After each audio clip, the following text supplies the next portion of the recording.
It was another cold, blustery morning in Columbus, Ohio. My brother and I were making our way south toward Kentucky, hoping for another great overlanding adventure on the Kentucky Adventure Tour, otherwise known as the CAT. My nerves were already starting to tingle as we came up on the bridge to cross over the Ohio River. I think somebody forgot to write Adventure Tour on the bottom of that sign. It took us a few hours to make it into Slade, Kentucky, a small town on the outskirts of Spas Creek. Spas Creek is one of the more popular destinations for the CAT.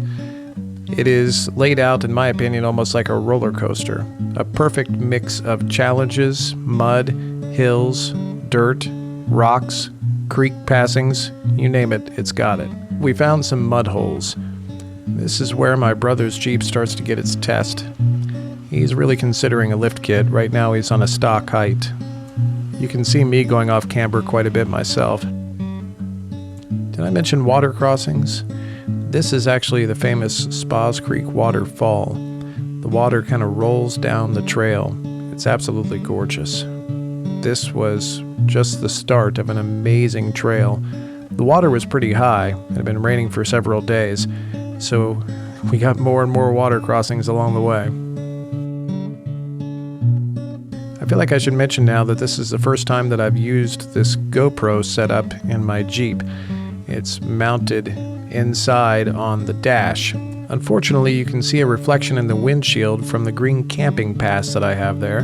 And I also noticed after looking at the videos that I have a smudge on the bottom left of the camera through the entire trip. Check out Lon's Jeep going a little off camber here in the back. He's really getting a workout on having no lift, and it looks like he's going down into one of the many water crossings of the day.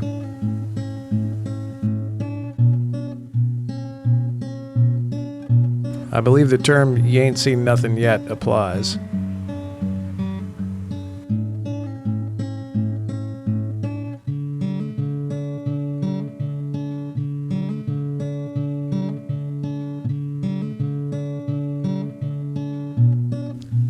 Now we're starting to get into some deeper water. It's always a little scary when a portion of the water isn't moving at all. Then you know that's got to be deep.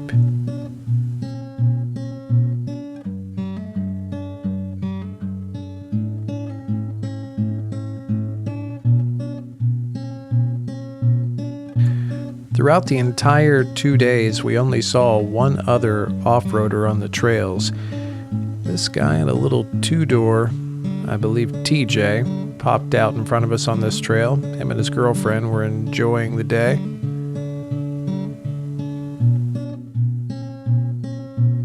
And we were about back out on the gravel, looking for our first campsite of the night. It was a little hard to find a good one this time because it was so wet, so we ended up camping in the mud, but it worked out just fine. I talked Lonnie into staying in the back of his Jeep that night. The next morning, bright and early, or not so bright, it was still wet as we were about to hit the Nada Tunnel. Now, the Nada Tunnel apparently was built as a mining access point from one side of the hill to the other. They mined it out and used to pass through log trucks in here. It is now 13 feet wide. It used to be 11 feet wide, or tall, I forget the spec there. Apparently a logging truck got stuck and they had to blow it out a little bit more. It's very cool to drive through here day or night. It's only one lane, so you have to sit on the other side and wait to see if anybody else comes, and take your chances.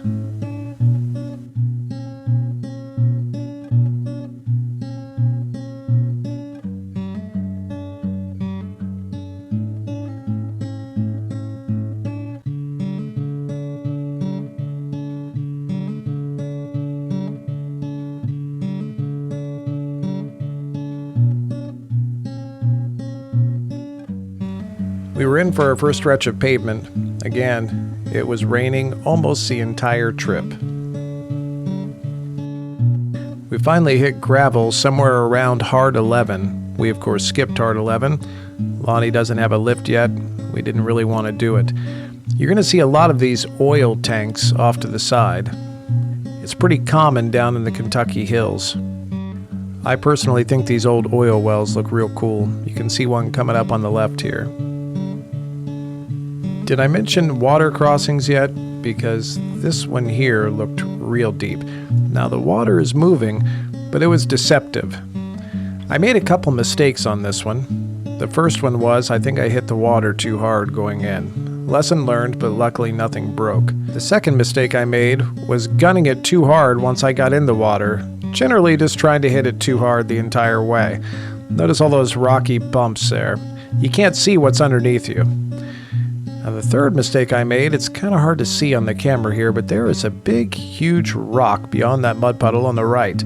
I tried to put my tire up against it and then gas it to get over top. Unfortunately, I hit the gas a little bit too soon and ended up bumping up over that rock real hard. Watch and you can see the entire hood bounce. Here I go. That was a mistake. Luckily, nothing broke. Because it had been raining all week long, and we had snow before that, all of these creek crossings are quite a bit deeper than normal. This first one has a big dip in the beginning. Now again, I'm gunning it just a little bit too hard getting across, but I didn't know what I was getting into, and I wanted to make sure that my engine didn't bog down in the water. We came up on a dispersed camping site here. Notice all the trash on the right. I swear to God, people piss me off. Now here's the same creek crossing, this time from the other side. I've got my phone out, videoing Lon coming across. He does pretty well with this, but you can really see the depth of the oh, there's that trash, god damn it. You can really see the depth of the beginning of this as Lon hits it. Watch his nose go in here. If I remember right, this goes up almost over his bumper. Here we go, going in, and there the winch is covered. You can just barely see the top of it going through, but then it gets a little better. You know, for a stock Jeep, that thing does amazingly well. Really, just straight out of the factory, these things are totally capable of off-roading. I mean, you still need a winch.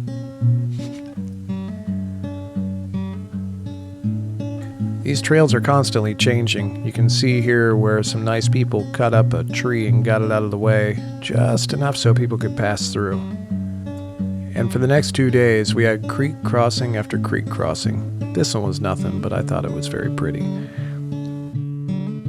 After that, we hit some more pavement on the other side of Fincastle, again making a bypass around Hard 11. The scenery is absolutely spectacular. Look at this on the right. There's water flowing down the side of that rock.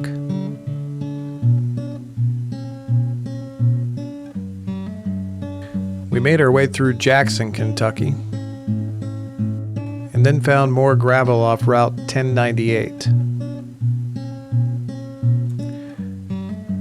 We found a few mud holes along the way, but nothing too awful major. But that didn't stop Lonnie from making obstacles of his own as he backed into a small pine tree. He thought I didn't see this. And this is where things started to get tight. They say that you can do most of the cat without getting pinstripes, until you get here. These trees on either side were scraping along our Jeeps the entire time. I don't mind a little pinstriping, it's what the Jeep's for, but I'll tell you what, if you think your Jeep's pretty and you don't want to get it marked, don't go out here. I recognized this portion of the trail from a couple of YouTubers, Sir William and Uncle Rob. Uncle Rob, I believe, called this a Kentucky car wash. It's where all the branches scrape the mud off the side of your Jeep. But all this is worth it as the trail starts to open up. The reward was more than worth the effort. I give you wild horses. This white one was pregnant, I believe. I tried to feed her an apple. She wasn't having any of it. She did stick her head through the window of my Jeep. I petted her snout. Lon said if we ever go back, he's bringing a bushel of apples. I still don't think they'll eat them.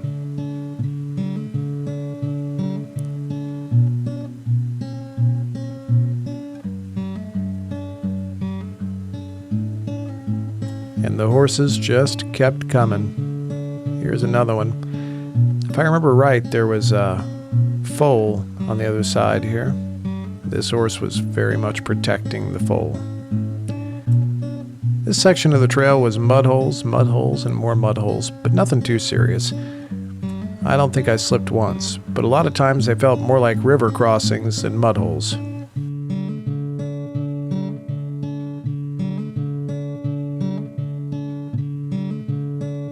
This one was actually big enough we were a little concerned, but there was a tight little bypass going off to the right. We decided to take it. Lon ended up doing about a 5-point turn to get through it. Watching him, I was able to do it in 2. You can see how absolutely relaxed these wild horses are around jeepers. Obviously, we weren't the first people to pass through this way. After a last gorgeous peek at some wild horses off to the left, we were back on pavement. I could have spent the entire day back there, maybe 2. We found a bit more gravel coming up here on the left. And then we were back into some more scrub looking for camp. A lot of times, if you see a little unmarked trail off to the left or right of the main trail, you can go looking and find a dispersed site for the night. Sometimes it works, sometimes it doesn't. This time, it didn't. One of my favorite features about the Jeep in particular is hill descent and the Jeep crawl. Hill descent is where you're in 4 low, which you can't go above about 15 miles an hour in. Then you press the hill descent button and you can shift between first and second gear. That controls your speed going down a hill. As you can see, Lon is just crawling right along. And then we were back up the other side of a mountain. It's hard to gauge on camera how steep this is, but I can tell you at one point, I didn't think I was going to make it up. This section of the Cat, after the wild horses, has several closed gate marks on it. It's very important that you do this. The landowner is kind enough to let us use his property to jeep on, but there are definitely cattle in the inside of these fences. Did I mention how pretty it is out here? Occasionally you just get hit with an astounding view like this.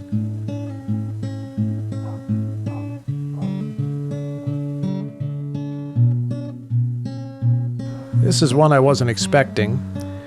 The other side, in between the 2 gates, we ran into a pasture filled with cows. We couldn't see where the trail was through here. But using Gaia, we determined it was straight and to the left of the cows. The cows didn't seem to want to let us go.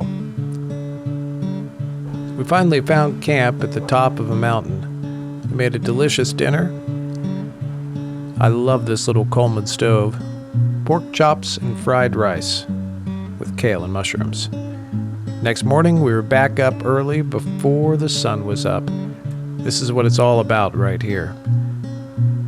When Lon and I got into jeeping, I didn't understand what the term switchback meant. That's where when you're coming down a mountain, the trail's going one way, and then you have to turn around, go down or up, and go the other way.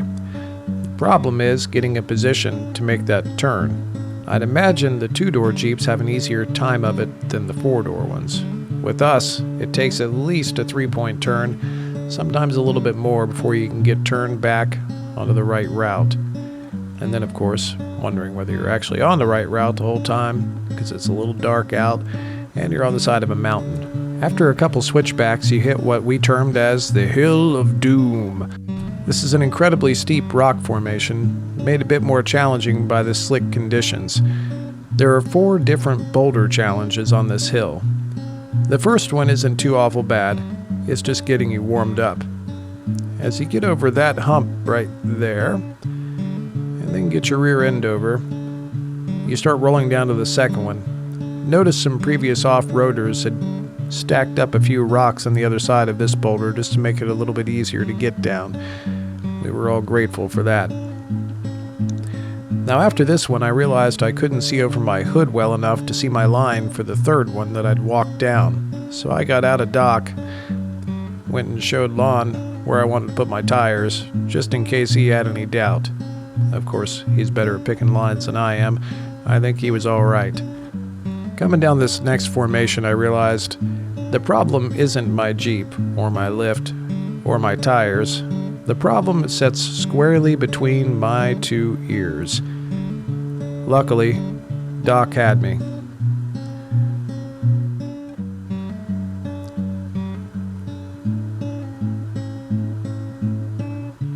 And front tire. Here goes the back. And we're down. Lon's turn down the hill of doom was a bit more challenging.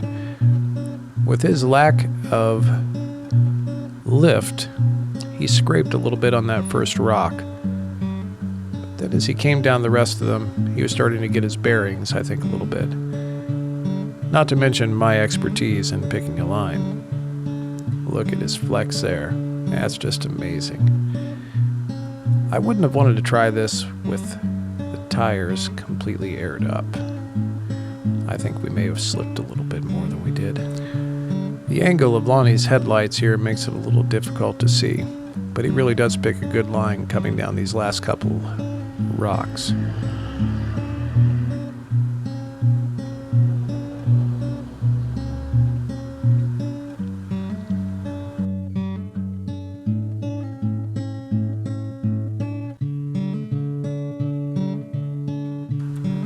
This last one I thought was the trickiest, and he really managed it nicely.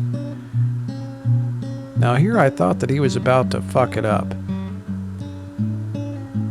But luckily that log that somebody put there to hold those little rocks in place caught his tire just fine. We finished off the day hitting some pavement just to scout out the rest of Main 1 and into Main 4 a little bit.